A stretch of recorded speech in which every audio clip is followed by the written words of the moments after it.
correctly with the correct amount. D20 Radio, where gamers roll. www.d20radio.com.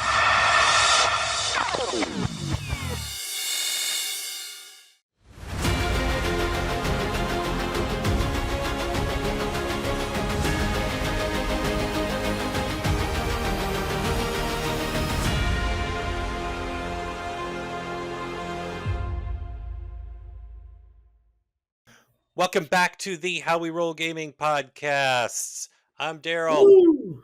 I'm Nick. I'm Robert. How are you guys doing? I'm actually doing really well because this week has been actually very busy at work. A lot of people have been calling in, and I'm just glad to be done for this week. That's good. I am too, just because without going into all of the dirty laundry, our client reduced force, and so some of us contractors might be getting additional duties assigned to us. And Duty. But extra pay, right?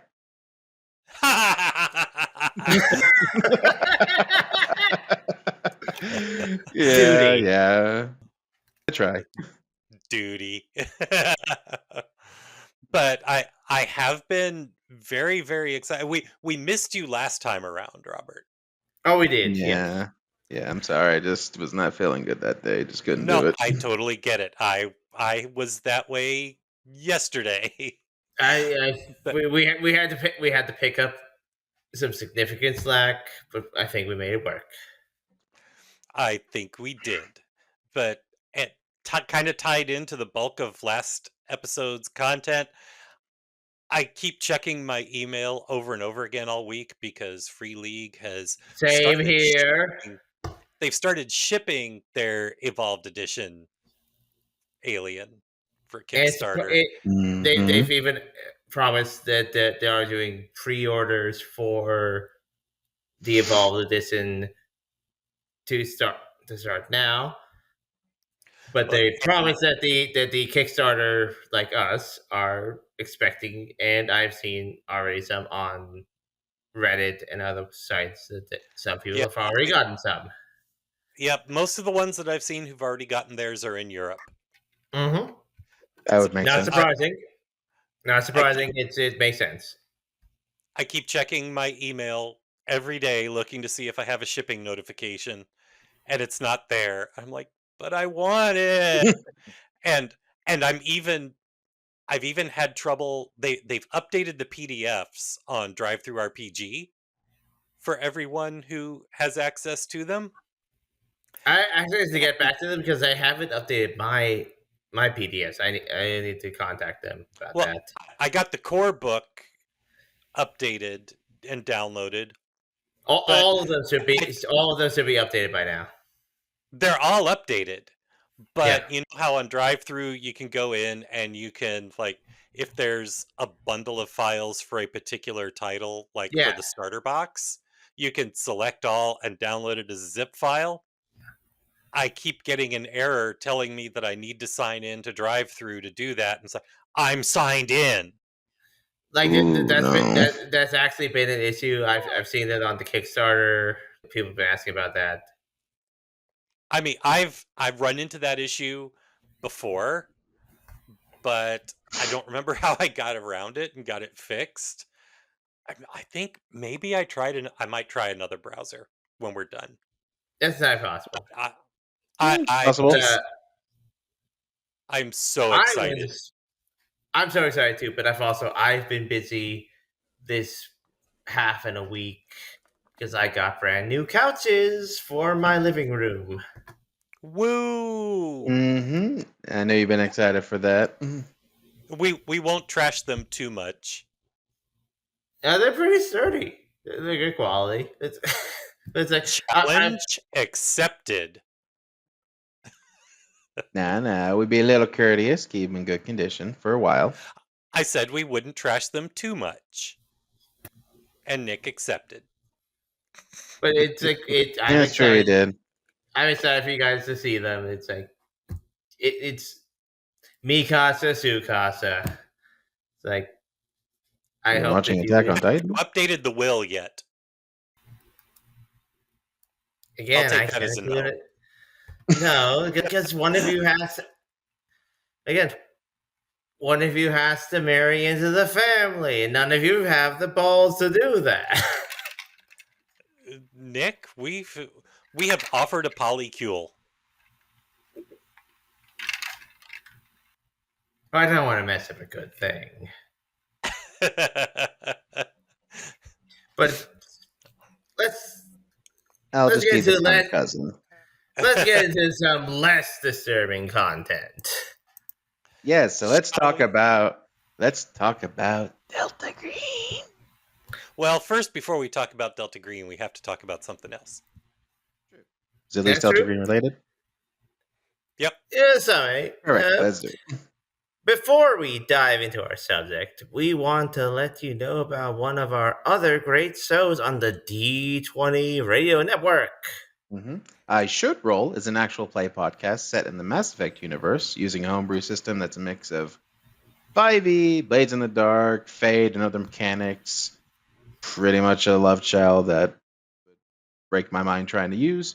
But they currently have two long-form campaigns running, Ride of the Valkyrie, set in 2184, if you know your lore in Mass Effect, and Dangers, set in 2189. So Very interesting times. Very much. And you can find out more about I Should Roll on their website at ishouldroll.com and get the podcast through your preferred podcast platform. Now we can talk about some Delta Green. Also, this is heavily classified. Heavily classified. Very classified. Don't put this on group chats. So because if you do, they will find you. So when I have described Delta Green to people, my elevator pitch for Delta Green is take Lovecraft and cross it with the X-Files. Not a bad outfit.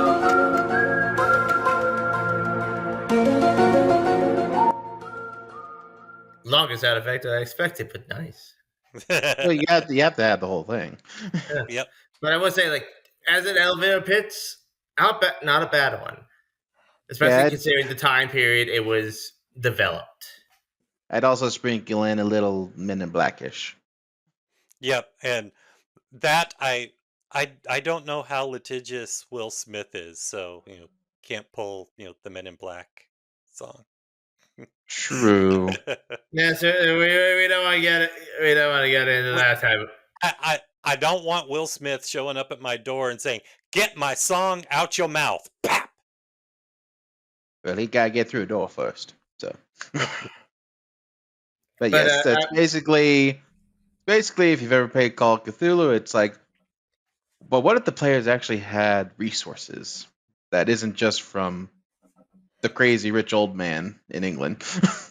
Now, this is actually the whole crux of, like, we do have to go back and explain, like, what is Call of Cthulhu a little bit, because that's not. We gotta at least give a little bit of lip service to, like, what the inspiration is.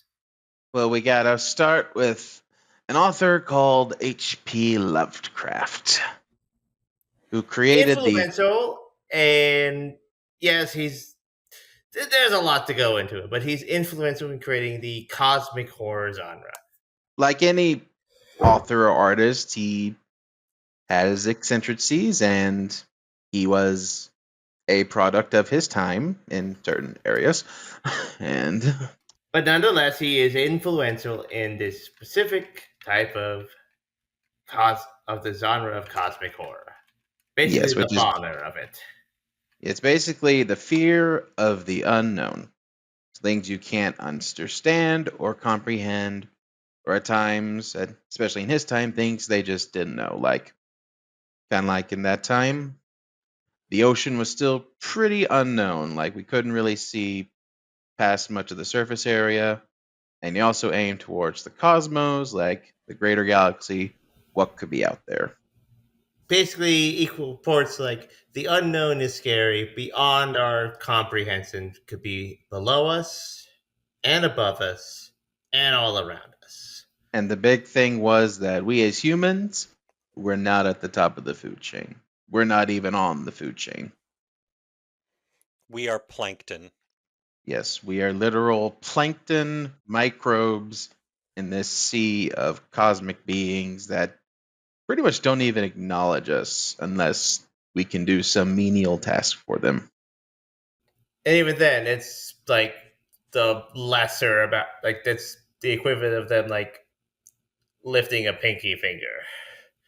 Basically, in Delta Green, it's you are expecting in both Call of Cthulhu and Delta Green, you're expecting your character to either die or go insane. Because Delta Green actually has a cool line in it that Delta Green agents, if you're able to retire, you did your job bad. And sanity is a finite resource in this Very game. finite. Similar to both Call of Cthulhu and Delta Green, which Delta Green was born out of the original Call of Cthulhu RPG. Yes, because Call of Cthulhu was basically your humans investigating these cosmic horrors. You're the Scooby Gang, and just Yeah, but happened to stumble upon.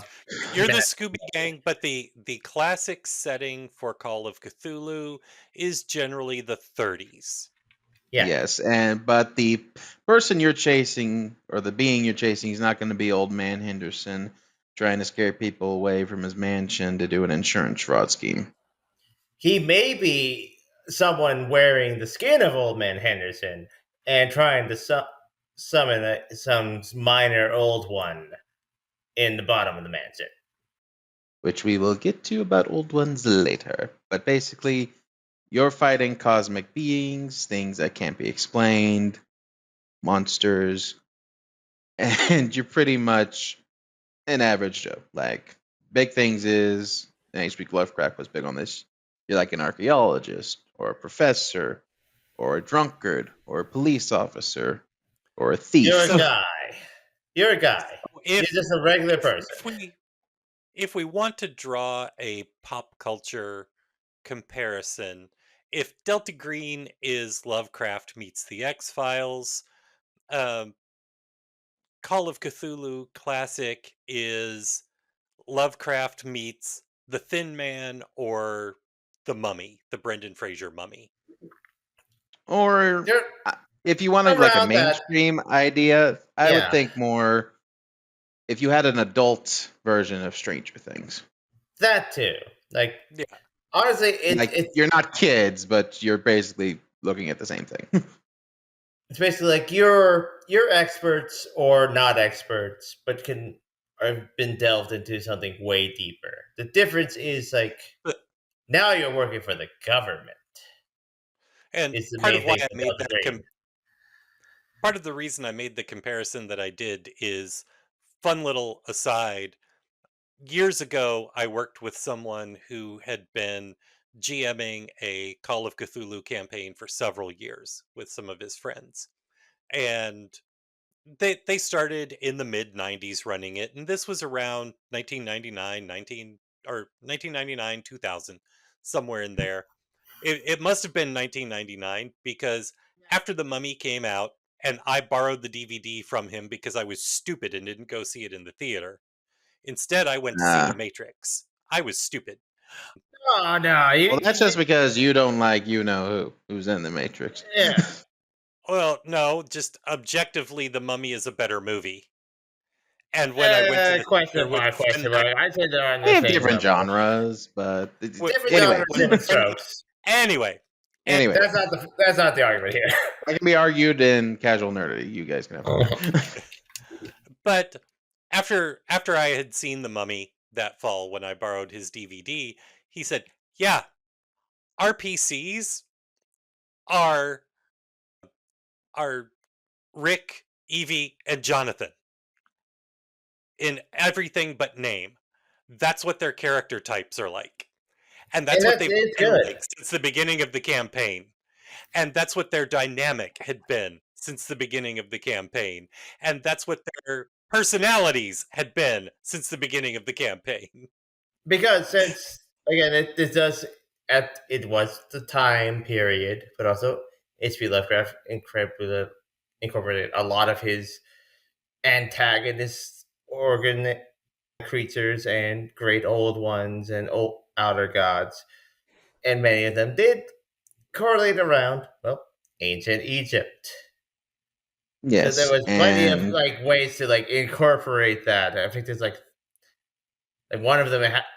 Nyarlathotep Hotel has 3 different different entities, all in ancient Egypt. yeah, and I think the cat god is Bast or something. That's in there too. Yeah. And well, you also will learn that H.P. Lovecraft did not like the ocean, at all. His most famous works were about creatures in the oceans, called deep ones. There's a lot of Basically fish squamous people. creatures, lots of eyes, fish Like if you've ever eyes. seen Creature of the Black Lagoon, basically that.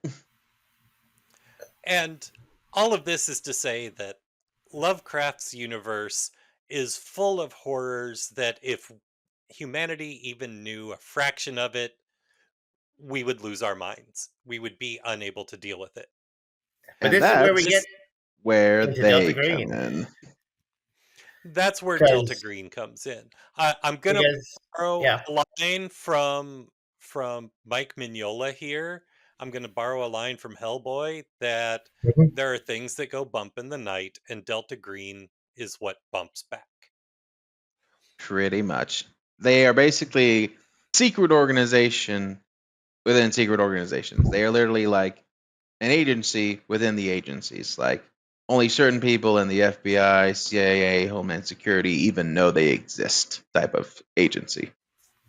And they realized they were like, oh, it all does connect back to one of the classic stories of the Shadow out of Innsmouth. It's like, oh, after that story happened, the FBI went in there, Or like the Navy at that time. Big raid with the Navy, and was like, oh wow, this is stuff. We and can't someone let in there anyone was know about this. Yeah, this part they were just like, yeah, we can't let this get out. So we're gonna cover this up. But what if there's more of this out there? We need some type of team to work on this. And that started the first sort of inter law enforcement intelligence team. Yeah, I believe it was called the Naval Intelligence Office or something. Yeah, this is what they started out as. It would like grow any agency, throughout the years. Yeah, they grow over time. And World War II definitely kicked up a hornet's nest because the big thing about Delta Green is not just American agencies that have this Delta Green like organization. The British have it, the Soviets had it, and in World War II, the Nazis had it. Only in their case, these guys. Yeah, in this case though, they weren't trying to prevent it; they were trying to exploit it like a bunch of idiots. So basically, they're in this universe, if there was Indiana Jones, Delta Green was backing his operations.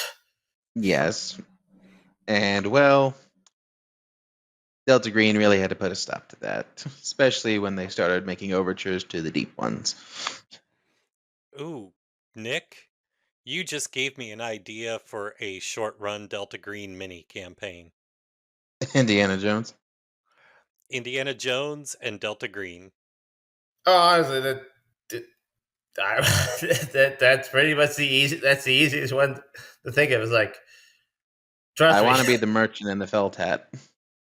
You want to be Sala? I want to be Sala. And this will of course be pre-gens. Yeah. So there will be Indy. There will be Indy, Sala, Marcus. Just to satisfy Nick, there will be short round. Yeah. I know. Okay, which Nick's putting dibs on short round. Which female lead are we using? I'm banking on the first one. Marion. Oh, it's gotta be Marion. It's gotta be Marion. Marion's a classic. Yes. Okay, making a mental note. I need to work on this. But yes. This would Then be it goes a from great con game. This would be a great con game. That would have been so much fun for last year's Gamer Nation Con. I loved our Bob Ross thing too, though.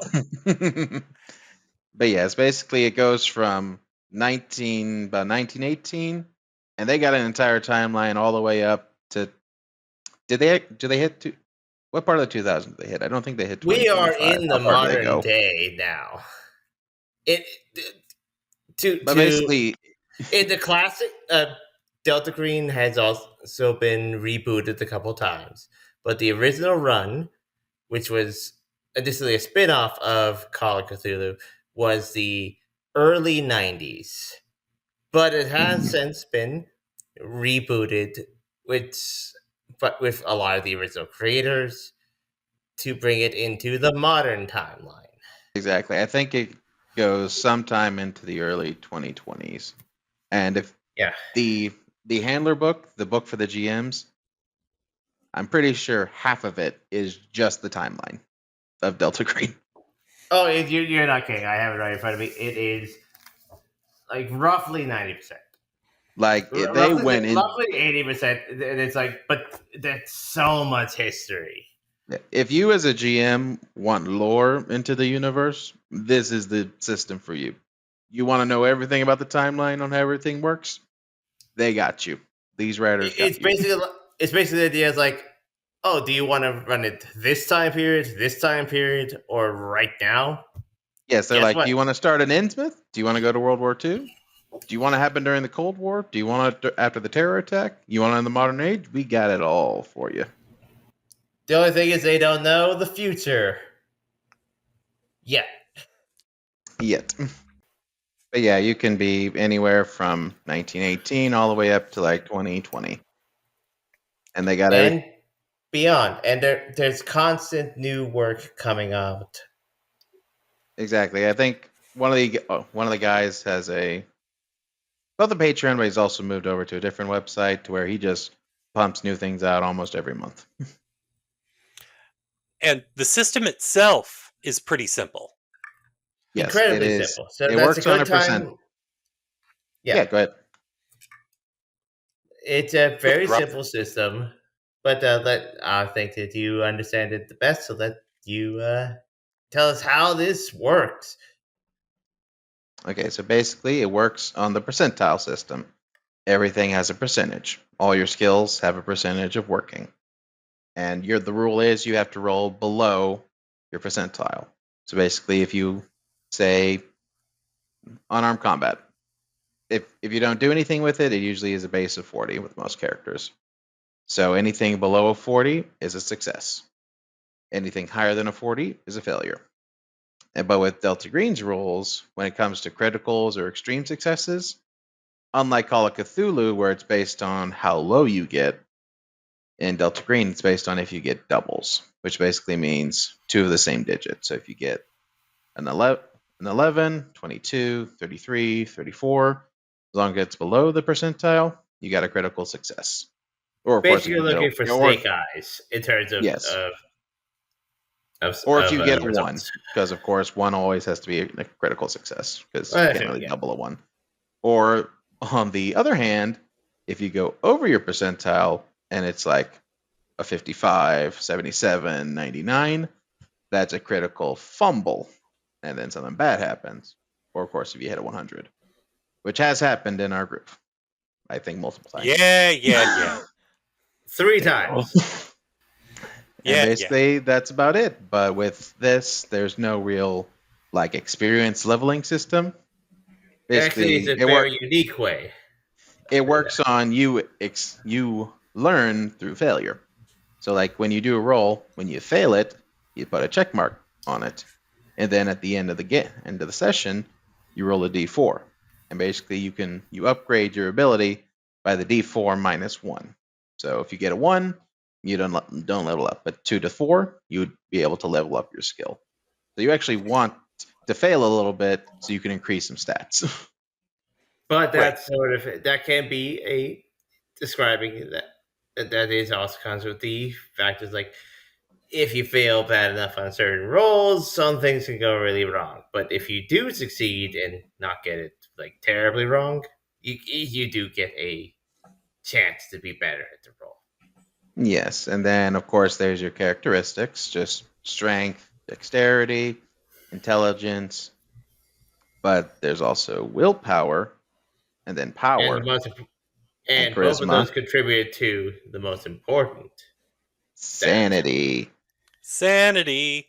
because you're normal people, and the rules really stay like if humanity knew this would break their mind. So of course you as agents, what you see is going to start breaking your mind. Now Like again, if you to contrast the fact that this is Delta Green, you are going into this what is known the unnatural. You know that Mhm. it exists. You may have seen it before or experienced trauma before or other experiences to put you a little bit more sealed than the average person. In Call of Cthulhu, sanity is way. Most of those games end with like either you all murdering each other or in an asylum, and like an Arkham asylum type. Or murdering each other in an asylum. Yes, asylums are very big in Call of Cthulhu. But with Delta Green, well, there's different types of sanity loss. You can lose it from extreme violence, like if you have to torture somebody, you're going to lose a little bit of sanity because you kind of have to be a little bit of a psychopath to do that. A Or heavy if you combat encounter with a large weapon, you lop off someone's arm or hit a civilian. or if you see something slither into a guy's mouth and then explode him from the inside, that's definitely going to stay with you. But There's again, that's also you are at least somewhat shielded because you've seen at least you know the unnatural is, and you're also federal agents who have seen some heavy exactly. stuff. Well, some of you are federal agents. Yes, some of you, Not because all it's of them. not just federal. The book One of does the things offer I like different about career paths. Right, one of the things I like about Delta Green is that your characters may be part of law enforcement at local, state, or federal levels. They might be civilians too. They might be government employees, but not part of law enforcement. They might just be, like, Civilian contractors. yeah, like in our campaign, I'm having a ton of fun with my character who is a horror and science fiction writer. Who got a little too close to the truth. Yep, Sort that's of, exactly right. Or my sort of it. character. Sorry, go ahead, Dick. Yeah.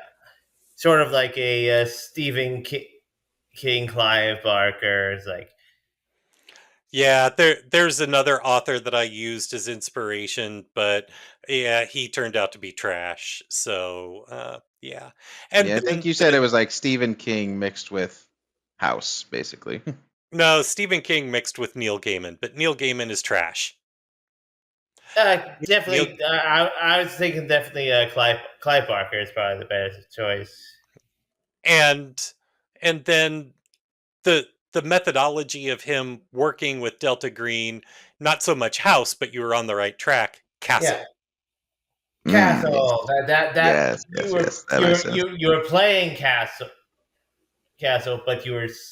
What if Stephen King and Clive Barker stumbled upon things, but you had the personality of Castle? Of Rick Castle. Yeah. Yes. Yeah. Or, That- for example, that's- my character is actually a Catholic priest because the Vatican does have their own exorcism wing that works on exorcising demons. So I just thought, well, what if that wing in the Vatican knew about the unnatural and therefore were able to get alliances with other agencies who could send experienced priests to do stuff. So I am Carlos Castillo, a Catholic priest. Very fun, and it's good. We're definitely going to talk about your character, definitely in a glory story. It's important.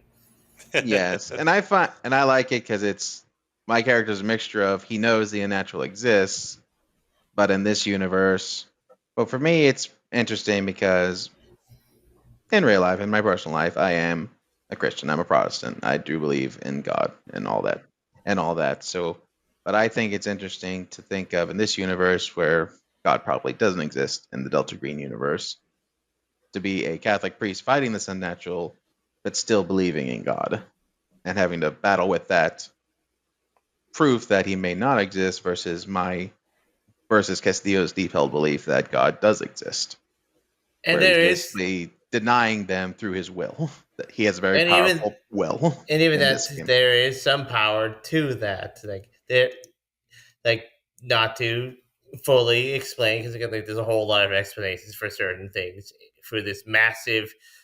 The Lovecraft universe is not contained to any one's interpretation. It is incredibly large. It's in the public domain, but it's like there's plenty of individuals that say like faith in of itself is a power in of itself. As long as you believe in something, you can stand against something. So there is no reason to. That's what that helps. Like ideas like there is the faith, there is the papacy, there is individuals that can create signs, but it's only because they believe strong enough in them. Faith Yes, is a and power. I was gonna say yes, but the big point is you don't have to be the big bad CIA agent to play this game. You can be No. a normal person. Heck, you could even be a criminal. There's even a criminal character kind of But profile you could do. it's usually, but the reason you would want to be in a Delta Green game is because most groups in a Call of Cthulhu game are very weak. Yeah, you may have one character that actually has a gun, and it's probably just a And pistol. yeah. And that friends group that they walked into the Mummy, and during the movie they're all looking at each other like, are these our Call of Cthulhu characters? They they decided their version of Rick O'Connell decided, oh, I don't have that big rollout bag of guns that Rick has. Can I have that? Yes, you can have the big rollout bag of guns. Yes, Well, in a guess Call of what? Cthulhu, that's not really a thing, but in Delta Unless Green, you're like, all right, we're old school bootleggers, or we're friends with Al Capone, or or or someone we're from Texas. ex-military. No, this is even before Texas did that. It's like if we're World War One veterans, who are like we were able to bring this stuff home. Yes, but in Delta Green, you got some resources, you got connections, It's all on the government dime. but you got to be careful to make sure they don't notice that dime being spent. Now, Nick, you mentioned Lovecraft being in the public domain. Some of the most of it is, not all of it is, because I recall several years ago when Fantasy Flight first released Genesis, people kept saying, we want a Lovecraft Genesis setting. And Sam Gregor Stewart's response consistently was, yeah, you can homebrew that all you want. That's a rights mess that we don't want to have to untangle. That is a very complicated mess of rights, understandings, and Yeah, that's all I do about I do understand it, but That's it's all like, about IP and rules and copyright, and we are not a Yeah. lawyer's podcast, so we ain't even gonna touch that. but trust me, I do understand it. Interestingly enough, though, because Fantasy Flight has their Arkham Horror board game, they have since, in the past year and a half, adapted Arkham Horror into its own game setting, which, while I still haven't gotten it on the table yet, I understand that it is a ton of fun. Yes, and as we've already said many times, it has the best starter game according to Daryl. Yeah. But I Well, will at say least in this. terms of bang for the buck and the physical contents, yes. Mm-hmm. I I could and I'm probably not the best person to explain like the intricacies of the legalities of the Lovecraft verse. We're not here to discuss that. Yeah, I we just ain't But I will. we ain't here But put I it will in pretending say as that. a this. side note. But I will say this: everyone is legally allowed to have Cthulhu in any project they want to. He Yes, is completely part of the public domain. and The if entity known as Cthulhu is there. So that's if anyone has any questions about that, I can at least assume that. There's a lot more stuff to go into, but like no, Cthulhu is public domain. and yes, going back to how we were talking, sanity is basically you see something, encounter something, fight something, and end a session, you're gonna lose something. So you always have to make sanity rolls for certain scenarios. And same with the percentile. You gotta roll below. If you do, you kind of power through it. If you fail, it gets worse because insanity, there's actually there's a gimmick to where there's both a what you lose when you succeed and what you lose when you actually fail the roll.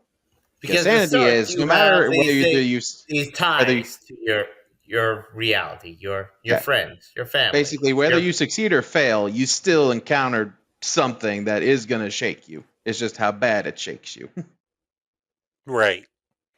like So some say you, things are I have a scenario. You have a pet that you really care about going into it, and you see something really messed up. You could, rather than suffer personal sanity, suffer your relationship to your pet or your family member. yes, characters have what's called bonds, and they are equal to, I believe, your charisma score. They Mm-hmm. can't go. They have to stay there. They can go down, but they can't go over your charisma score.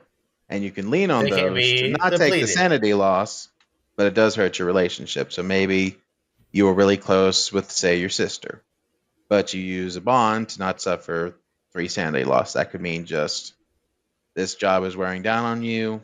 You're not in contact as much with your sister. You kind of push her off to kind of protect yourself, and Or it's getting eventually strained. you're just no contact with each other. You lost someone that could help you come back. And this is why another thing is if you lose bonds, you can also gain bonds. Like you're working with a team, sometimes you create bonds with your team members because, well, they understand what you're going through. It's that sort of the inverse. Like you lose those on the outside that you don't want to involve with that, Yes. And then, but that's and then sanity make and bonds with bonds. those in the others. But one skill, because we talked about how skills can be increased if you fail, but there's one skill that you rarely have much in, but you only gain it through encounters with the unknown, and it's called the unnatural ability. Basically, you encounter something that defies comprehension, you can't understand it, but just because you've been there long enough, you've experienced enough stuff in a certain scenario, that this unnatural skill grows little by little to where you could try and roll and be like, you don't logically know it, but like instinctually through experience, It's you both kind of gift realize and what this curse. is. Because It's definitely, like, yeah. yeah, basically, you've stared into the abyss long enough that you can discern a certain depth in it. You can't go all the way because that just means you go insane, but you But know the enough to be longer like, I know a little bit of what this is about. you can gain power from that, but it also will also alienate you from everyone. Yes, and Again, the game. It's one of those again. Like I would never say like when people ask me like role playing games, how do you win? It's like that's not usually the goal, and especially in this type of game, it's an exploration of the unknown, the mhm, inexplicable, the yeah, horrific. the big thing about Delta Green is you are not beating the unnatural. You are literally just delaying it until the time where Armageddon happens and you're just going to die. You're basically trying to keep humanity alive as long as possible. You're kicking the can down the road until you know you can't kick that can anymore. It's one of those bleak concepts. It's like, but the fun is like you learn more, you see more, you explore these characters that you're playing. It pushes your characters to like literally like their unique like Yes. absolute limits of both sanity, what they would do, moral choices. And like I said, the unnatural, you're not going to have a lot of it. I think in the GM handbook, one of the NPCs that you could use, like leader of the like modern day Delta Green, their unnatural is like, I think the highest I've seen is like 22, just to show how little you get. And that NPC I'm talking about has been in there since for like 40 years. And that's the highest they've ever gotten. And they haven't changed those stats since the beginning. Exactly. But then And also it's the like, other fun part about, but yeah, and then it looks the unknown actually took down my camera, but we'll keep going. Yeah. Oh, the unknown did that? Yep. Just give me a minute. I gotta get rid of this stupid old one. There we go. All right. that was an easier encounter than most of those happen. Right? What did you roll, man? You rolled doubles, didn't you? Nah. I rolled doubles. Oh. But speaking of like that, most games you have some bad guys. Oh no, it's you. There we go. Mine went out of focus. Oh. Sometimes we have some enemies that are easy to see. Sometimes you have enemies that are easy to beat, but that's in regular games. In a Delta Green game, you are dealing with the unnatural. Some real nasty beasties that are sometimes, like our good friend Robert, difficult to see. Yes. Or yes. if you do see them, you don't want to see them. So yes. what kind of monsters do you think we're gonna see? Could you handle as like an average beastie? Well, that's pretty self-explanatory. In honor of Lovecraft, there are the deep ones, basically the fish people, who are still tough, but can be reasonably fought off. At least the lesser deep ones, like the ones that are still kind of human looking, but kind of a mix between human and fish. You can More fight man them. than fish man, but still freaky deaky. Yeah, and they can still fight you. Some can even use weapons. But then there are the greater deep ones, who are those that have basically gone ocean or gone native in the ocean, and are like 7 feet tall with bullet resistant scales and teeth that could grind you up in one bite, and stuff like that. Glassy eyes. The reason you want to leave you don't want to go into the deeper ocean. Exactly. Or there's also the entities that phase in and out of reality. So sometimes your bullets just go right through them. That's always fun. Yeah, that's definitely always fun. Or the ones that like have abilities to where if they touch you, you basically get transported to another reality. Because that's a thing. Don't forget the Sogoths, these massive amorphous beings that have built massive structures. Well, they can just slide into any area and it's like absorb you into them. Many eyes, many mouths. Tekeli. Yeah. Or there's the Migo, which are basically fungus aliens who basically have created their own esoteric, advanced sci-fi weapons and can also break your mind or even take your mind. And transported to the future or the past, depending on how they feel like to experiment with you. Yeah, because for them, time is more like a suggestion, not really a rule. So But I will say that they do acknowledge that Pluto is a planet, so they got one thing going for them. broken clock is right twice a day at least. So, but then as agents, you are always gonna fight the minions because there are basically god tier beings in this world to where they are statted out, but they're one of the few beings that even though they're statted out, you can't kill them.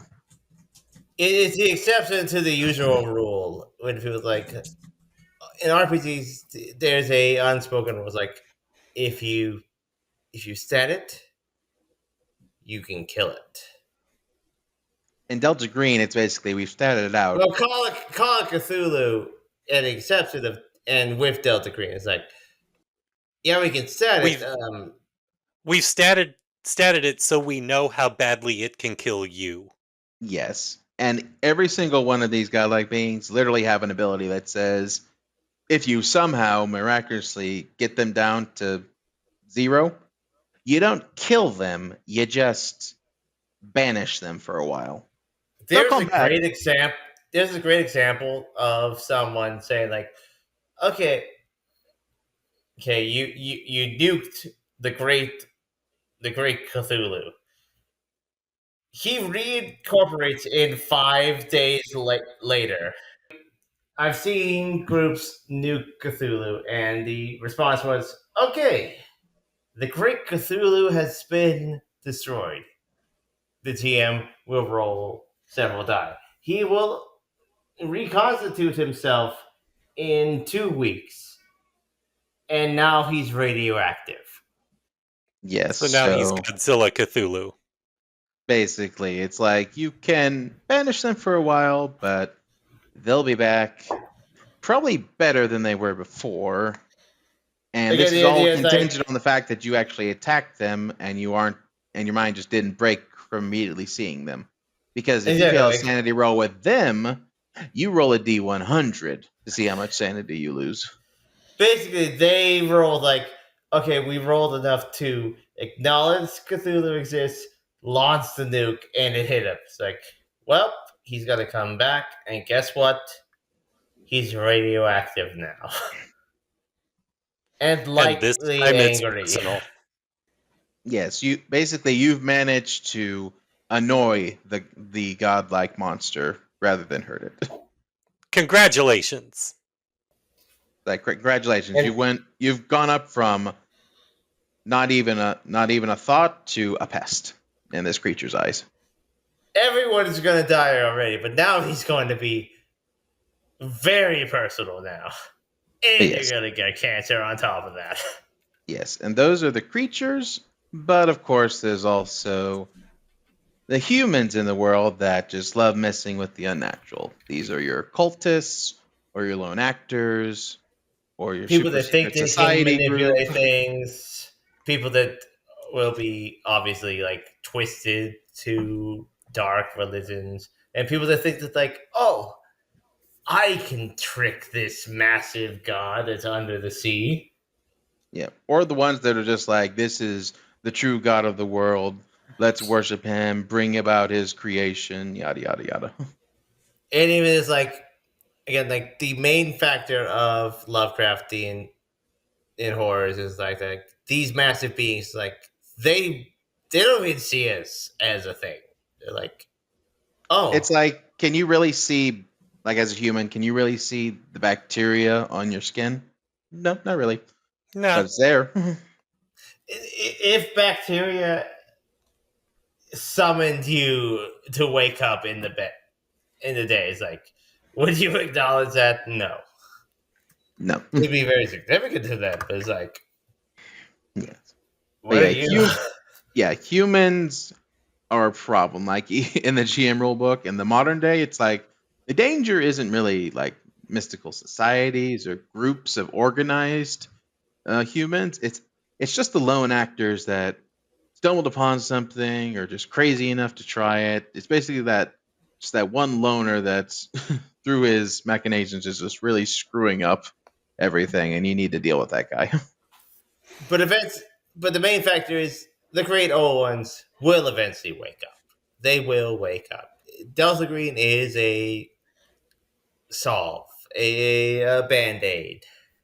Yes. Like I said, you're basically kicking the can of worms down the road until it burst open. Because again, you can't fight when they wake up. The stars will be right, and they will all wake up. But they're like Delta Green series, like puts that like a week, a month, 10 years, 20 Bas- years. Basically, just however long you can let humanity continue to live until all the great beings wake up and start fighting each other, and we just get destroyed in the collateral. That's what they're supposed to do. And I do have to thank Nick and our friend Steve for getting me started with Delta Green, me and Stephanie.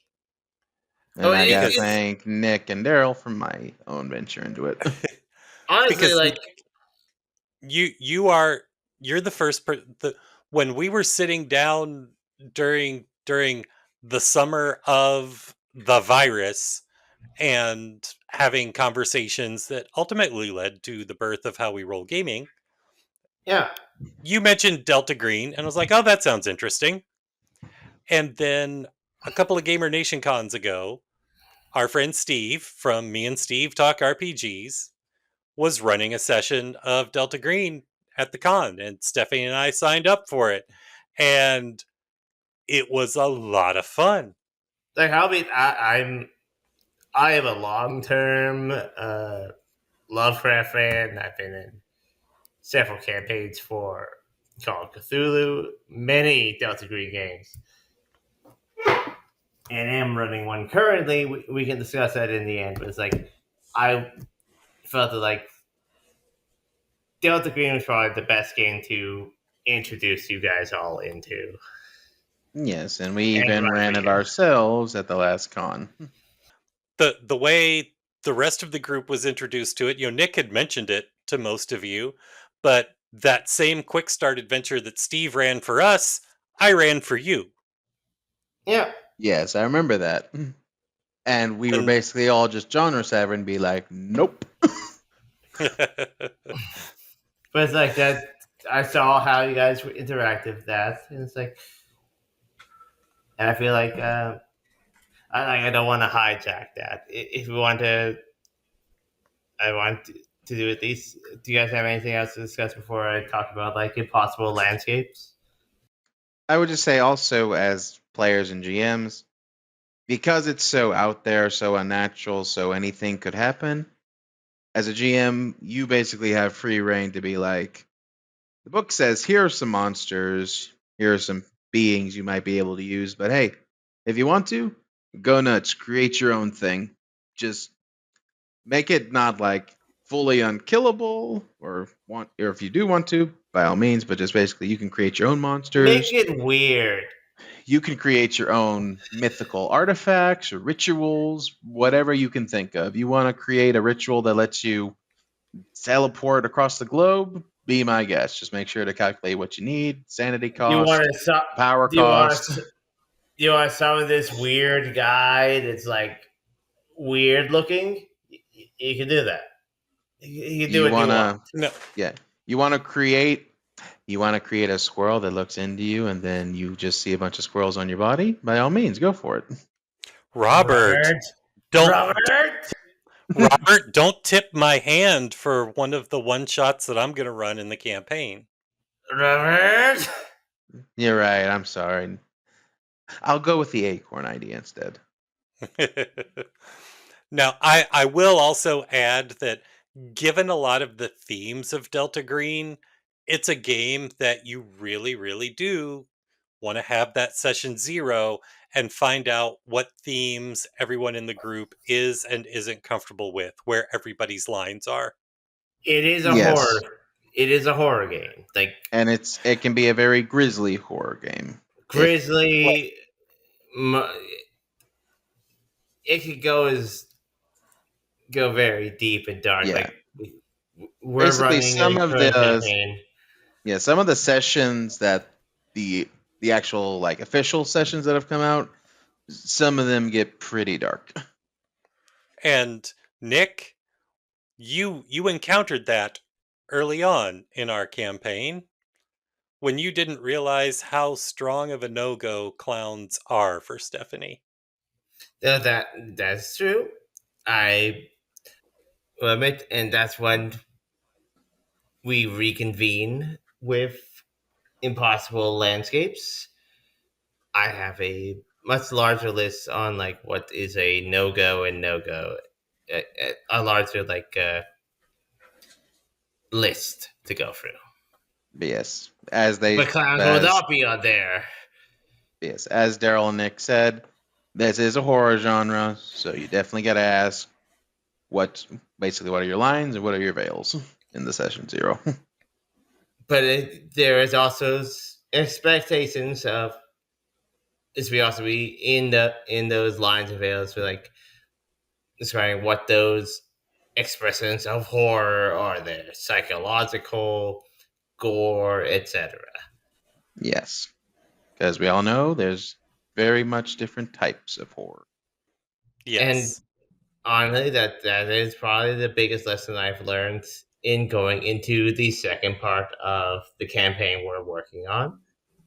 Made some adjustments, but we'll also do a pseudo session 0.2 once we get back into Impossible Landscapes to make sure that everyone's okay with like content.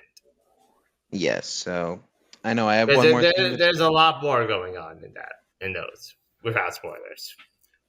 Yes, and then before we get into that topic, I do have one more thing, but do you guys have anything else to add before we get into our own campaign? Can't think of anything. Honestly, I feel that you guys are handling those very, very fine, very interesting.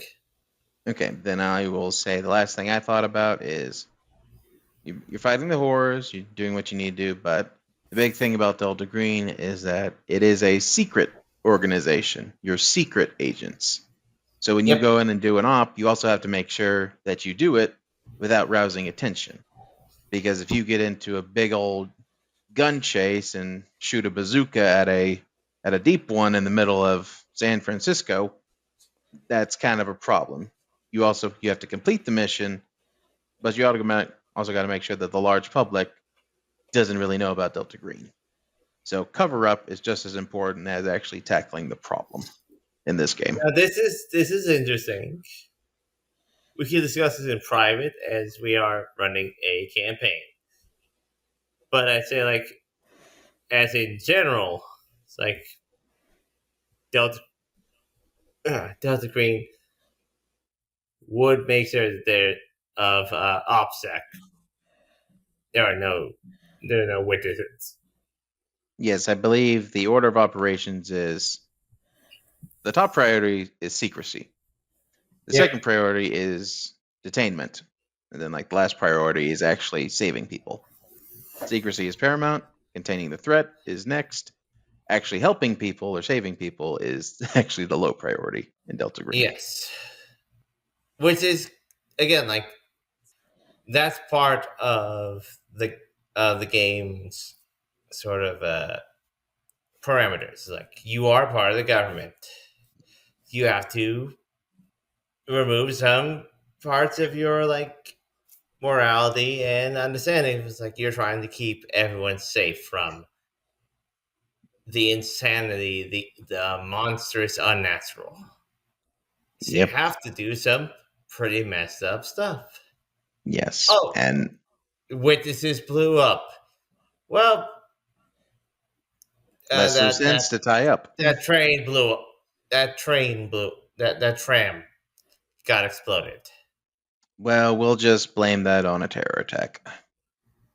Or bad wiring, or a car crash. It's like, guess what? They don't know about the wriggling horror that you all had to deal with. Like, actually, that's part of like would probably be then the sanity check. It's like, okay, I had to kill several people to make certain that this thing that I stopped happened. But I still saw that thing and did something horrible. Yes. In this game, if you're able to defeat the horror and save people while keeping it secret, that's the best outcome. That's the S tier, S plus tier. Like, Yeah, that's endgame. basically in a video game, you got S in that round. And that's not the usual result. Exactly. And if so, it's likely going to probably like it as a game master. Like, that's not supposed to be a result. But if you can do it, that's so impressive. But Exactly. no, Speaking of running, I believe we can now kind of put in a little bit of our Triple Alliance campaign we're all running through the Delta Green universe. yeah, Yes. definitely a good way to give some examples of Yeah. how we've been running. Again, Not there's no Triple perfect. Alliance, the Triumvirate. Yeah, but there's no way to there's no perfect way to run any game. But we've been running this game for a good couple of years now. Yes, and since So we you have a started couple. off, Nick, you can explain a little bit of kind of at least what's the base of it. The base is honestly a very very heavy concept. We are running impossible landscapes. If you know Delta your Green, Delta Green, you know that's a very popular one. and you know if you're a Delta Green fan, you know that this is the campaign. Said by Dennis Deathwire. He has a Patreon, and he he did do a new drop of information. Don't download it. That's actually like spoilers. Yes, It's and supposed to be don't one. worry, I'm not touching it. I'm being good, Nick. I, I'm being I am showing tremendous self-control because right after we started this campaign, I ran across a copy of the book at half price books. It was Uh, still, even though it was half price books, it was still regular cover price. I recommend it because like they've been out of print.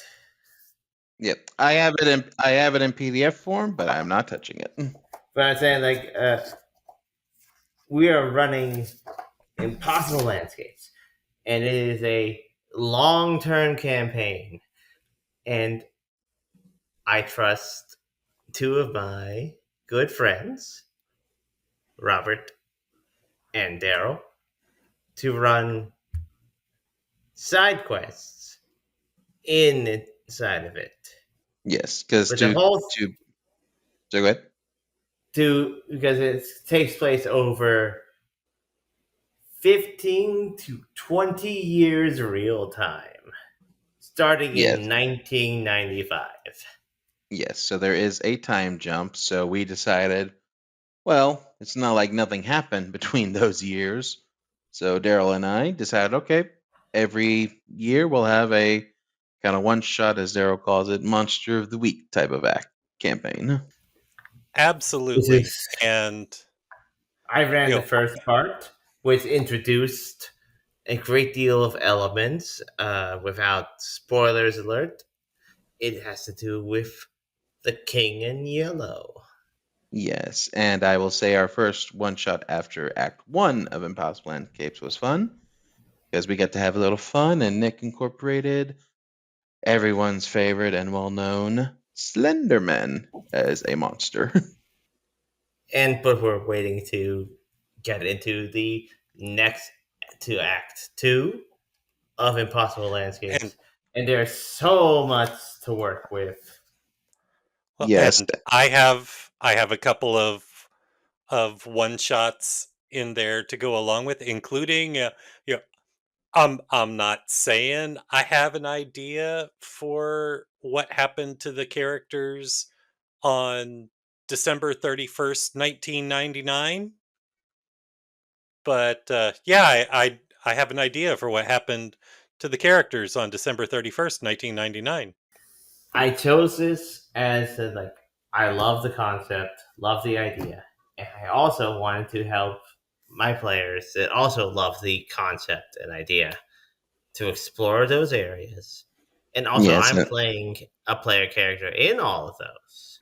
yes, In those and for essence. me at least, it's helping me dip my foot into the horror genre because of all the type of genres I could run something in, horror would not be my first pick. I am not very good at creating horror in that regard to like scare or unnerve players. I can work with suspense, but horror is not really my strong suit. But it's a good training attempt as far as these one shots. And I've been working on once we get into Acts 2 and 3, which will be one after the other, but that's why I'm letting you guys have so much time to play around.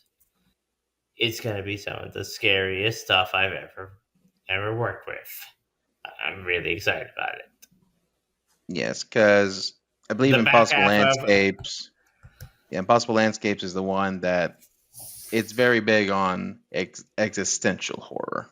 If yeah, I've heard a lot about that, it's very big on existential horror rather than body or gore or any type of those horrors. there's some of that, but that's honestly like that's the jump scares. The actual real horror is like the psychological, the surreal. We'll get there. Like I'm so happy that you're giving me time to like actually like build up some stuff for that. But we've also had a bunch of other campaigns that have diverted our attention. But yes, Yeah, some of which have just really caught fire in the best ways possible. But yeah, but once we get back into Impossible Lands, yeah. I'm so it may not excited. it may not be the forefront, but we have not forgotten it, and it's always in the back of our mind. I am constantly in the backdrop working on some new stuff to make it work. Yeah, I need to But I do schedule want you. my Monster of the Week session. Oh yeah, I'm fine with you guys taking your time because that's just giving me some time to work on some new stuff for Though those I will say past it two would be arcs. fun. It'd be fun to play Castillo again. Because when I ran my one shot, because I was after Nick, everyone always made the jokes like, "Oh yeah, he's busy fighting a demon with the flame sword in the name of God." Oh, I have a couple of jokes that already like sort of caught like to excuse where Castillo was. Yes, because Castillo is also an exorcist, so he gets a second job. Delta Green is a amazing thing, and it's also connected to the larger Call of Cthulhu stuff. It's like, yes, there's some issues with Mr. Lovecraft, but also there's also no denying how important he is into the genre, to the creation of these works that we are all talking about. Yes, I think it's a good thing to point out. Like you can say he was not the best person, but you can still admire the work he did. Yes, and both here and on Casual Nerdity, we've been having discussions lately about ethical consumption of media. And I mentioned earlier that one of the authors that served as kind of inspiration for my character has proven to not be as good of a person as we all believe to be. And there's a slight difference there. While I will not be supporting any more of that person's work, that person is still alive and would still be actively benefiting from my consumption and purchase of their work. Whereas Lovecraft has passed on from this mortal coil, And he and has many problems, but also you don't have to engage with any of those or well, problematic what I was areas. about to say is I can buy a copy of one of his works And it will not be enriching him in any way. Yes. I would say, like, yes, he is a problematic individual, but still has rich works to look into. We would just say if you do go read or listen to some of his books, remember it was during a different time. So if you hear certain words or you feel certain biases, just know And a product of the person times. Product of the times. who was himself not very mentally well. That's also true.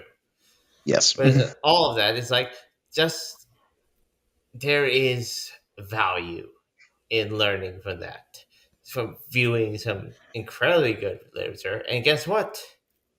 90% of it is free. And it's true. Public domain. Yeah. Or if you don't want to look around to get all the books, I mean, Audible has an entire collection of like all of it. It's like 40 hours. You just buy it in a bulk and just read whatever story, Yeah. listen to whatever stories you want. Or on YouTube, there's plenty of Have- people that have I've done readables. Audible also does readables for free. Lots of them free. I have downloaded one of the complete works on Audible, but I also at Barnes and Noble got one of their Barnes and Noble edition collected works ones for $10. Yeah.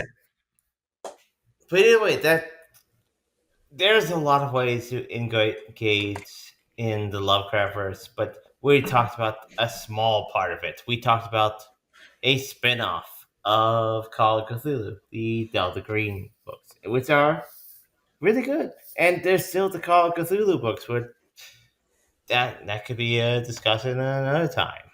Yes, and I'll just say, at least for Delta Green, if you want a good deal, you could either, I know Humble does some bundles from time to time about Delta Green stuff, or Especially like, during October.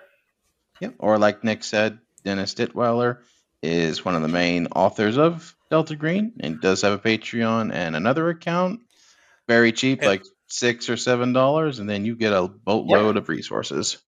and that same quick start that Steve ran us through and that I ran all of you through, it's a quick start that's called Need to Know.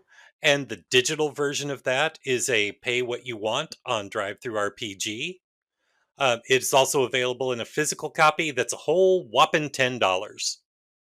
But anyway, Yes. there's a whole lot to get into this area of there. Like, I'm sure some of us could like wax on a lot about like the many areas in this, but this is a good way to get started in this type of RPG horror, actual horror based RPGs. Not to be confused with RPG horror stories. No, That- this that's it. is an RPG and a horror story. Yes. horror genre RPGs. Yes. A horror genre, kind of like if there was a giant man-eating squirrel outside of Nick's house. Daryl, if you ever introduced that to me, I would literally like launch myself like a Mach 5 out of my house. It's not going to be a giant man-eating squirrel. It's going to be regular sized. But man-eating, It I'm was not still be saying man that- eating. Did I say that it was going to be man-eating? Yes, you did. Look, all I'll say, Nick, is I don't know how big you are in anime. Just don't watch season 2 of JoJo's Bizarre Adventure. Nick's absolute least favorite Marvel character is the unbeatable Squirrel Girl. Oh, obviously, she's unbeatable. Yeah, that's the reason. I'm just waiting until in our superhero game when our GM just brings in a squirrel hero. I'm going to love to see how you interact with him, Nick. If I ever get around to running Marvel Multiverse for all of us, I will absolutely check out to see if there are stats for Squirrel Girl or not. Even if there Wait. aren't, you're going to make stats. Oh, I know wait. you. We've reached the threshold of bullying me. Not bullying, since this is a horror genre. We're horrifying you and scaring you. Okay, you got me there. You got me there. Yes. And it's appropriate since we're just a week away from Halloween as we record this. Oh yeah, True Halloween. facts. So I hope everyone has a good Halloween. Some fun costumes and stuff. Yep, I'm gonna go to a If you're birthday party listening to myself. if you're listening to this and you live in Nick's neighborhood, dress your kids up as squirrels and go to Nick's house. Or better yet, just find, I don't know how you'll get it, but just find some squirrel pheromones and just spray his house with it. I mean, they sell that kind of stuff. No, don't encourage it. Don't encourage it. The accent sounds. No, please. The accent sounds really bad. What are you going to do if kids show up at your door dressed as squirrels, Nick? Are you going to deny them candy because they're dressed as squirrels? No, I know what Nick will do. He'll be like, I'll be right back. Here, have some toothpaste. And then they will TP and egg his house, as it should be. Because if you give kids toothpaste, you're a bad man, Nick. I've given apples before. Nick, you gave apples. Were they at least candied apples or caramel apples? Candy apples. Okay. Okay, that's a little better. Okay. That's better.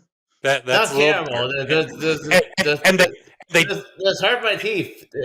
Caramel apples hurt teeth. This is candied. and they didn't have razor blades, right? No, obviously. You paused way too long there, Nick. I'm concerned. I'm going to have to begin an investigation right after I say, check out our website at howwerollgaming.com. There you'll find information about our current campaigns, podcast archive, and links to our merch store and social media. Candied apples.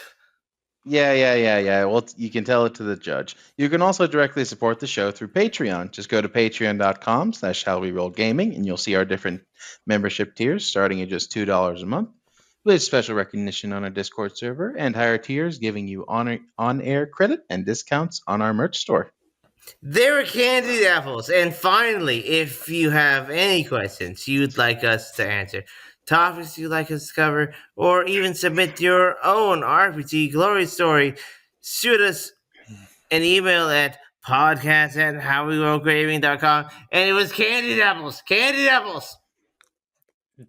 Did they have candied apples with razor blades? Got it. Yes, hello. Yeah, I need to report. No. Yeah. I need to report an assault. Yeah, I'll hold.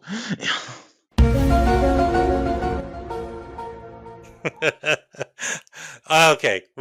Until then, join us next time for How We Roll Gaming for the How We Roll Gaming podcast, and hopefully we won't be completely accusing Nick of numerous felonies. I didn't do it. Yes, but Nick, you can. What do you say when we leave your house after every game? Don't do anything stupid, and if you do, name it after me. Mm-hmm. Okay. Mm-hmm. But how do we end this podcast? We thank everyone for listening and invite them to join us again, and we reassure them that we are just kidding about all of the horrible things that you have done. Yes, this is all in good fun. We are very honest. JK. Yes, Nick, no, we're not just kidding that we're honest. No, we are not kidding that. That is honest. Honest, yes. I am a Boy Scout. Honest. Although we were plagued by quite a few supernatural elements on this one, which was very appropriate. But join us next time. Hopefully the spirits will be cooperating with our technology much better, and we will see you then. So until next time, I'm Daryl. I'm Nick. And I'm Robert. And this is How We Roll.